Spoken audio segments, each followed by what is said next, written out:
Early in the history of the IRL, there are many obscure drivers that were in the field. Many of these drivers have already been discussed at length in this series, but there are far more drivers that are forgotten from this era of IndyCar racing. The topic of today's video is another case in this, but he was one of the more successful drivers that can fall under this category. In this episode of All IndyCar, we talk about Robby McGehee. Welcome back to All IndyCar, the motorsports history show looking at the most interesting stories in American open-wheel racing. Robby McGehee was born in St. Louis, Missouri on July 20th, 1973. From a very young age, Robby was interested in racing, even writing about wanting to be a race car driver in 3rd grade. He was in a well-off middle-class family, but racing is an expensive sport, so Robby couldn't start his racing career yet. In 1991, his father would start up the Huntington McGehee insurance brokerage firm in St. Louis. This extra money would help the McGehee family get into racing starting in 1994. He would get his toes wet in Skip Barber Racing School, where he must have impressed. This would be the seed for his racing career, as starting in 1996, he began racing full-time in the US F2000 series. The 96 season was pretty damned good considering that it was his first ever full-time season in racing. He didn't have a podium this year and he finished 21st in points, but again, this was his first ever season in motorsports. 1997 saw a big improvement with Robby getting 1 podium and 7th in the points. 1998 would see even more improvement as Robby McGehee was a big threat for the championship. He would win races at Homestead and Atlanta, get another 6 podiums across the year, and finish 3rd in the points, beating drivers like Andy Lally and Sam Hornish Jr. Despite this season being pretty damn impressive from Robby, it still would have been a big leap to jump up to the Indy Racing League for the next year. Statistically, Robby McGehee would make his IndyCar debut at the 1999 Indy 500, although his Indy Racing League debut was actually at the 1999 Visionaire 500K. However, that race was abandoned and scrubbed from all record books after 79 laps when 3 fans were tragically killed from flying debris. The Indy 500 was fantastic for Robby, as although he qualified poor,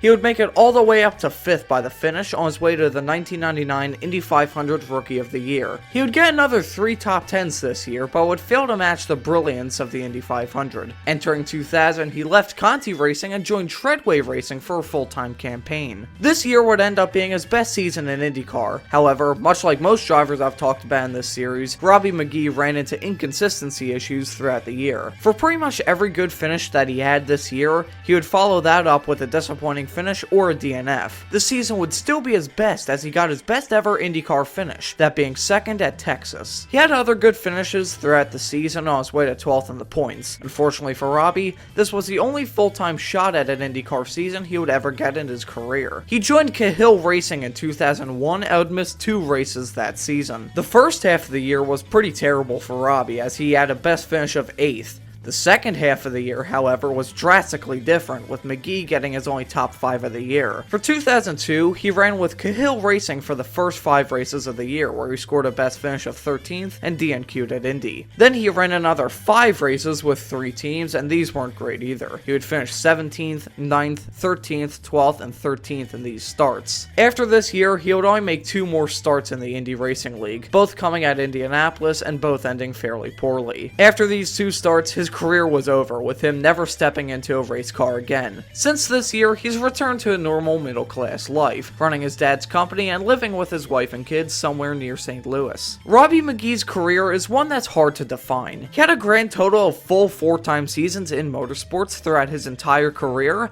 no time in karts, and the first car he ever drove was a US F2000 car. He had only done the Skip Barber Racing School before he stepped into his first ever US F2000 race and season in 1996. In the end, he can't blame him too much for not being the best driver in the world, because he had practically no seat time before he made his IndyCar debut, so the fact he did decent really shows that he had a lot of potential. Had he been in karts since he was a teenager, he would have been a great driver, but that isn't what happened, so we're left with a career with a thin filter of disappointment.